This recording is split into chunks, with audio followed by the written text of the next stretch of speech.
160 years ago, on April 12th, the Civil War began when the Confederacy fired on Fort Sumter in South Carolina. Now, a few months later, on July 5th, the first full-scale battle of the war.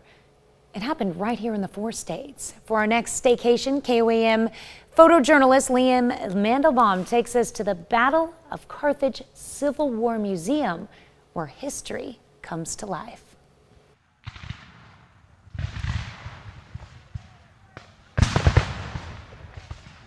Is really an important thing for people to learn about American history. You got to know where you came from and who you are before you know where you're going and what you're going to do, really.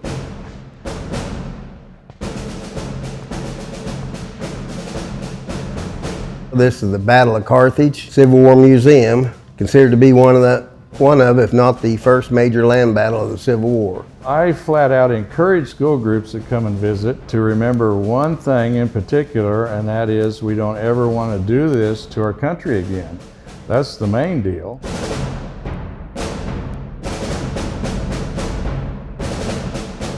There was so much shooting going on that day. People bring things in frequently that they find even in their own backyards.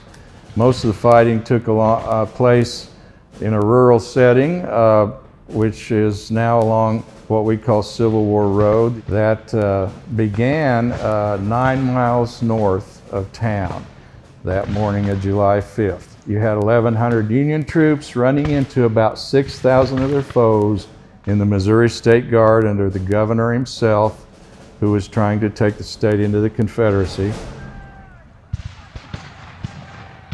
You know, it's hard to believe something like that took place in a nice, quiet little community like this, but by golly, it did, and and then it got worse later in the war. Well, it's just all Carthage history. We got people from all over the world here doing Route 66 coming in here visiting. So that people can kind of relax and reflect upon this serious time of history. And it's gone from sort of a little amateur place to a pretty professional, nice museum here.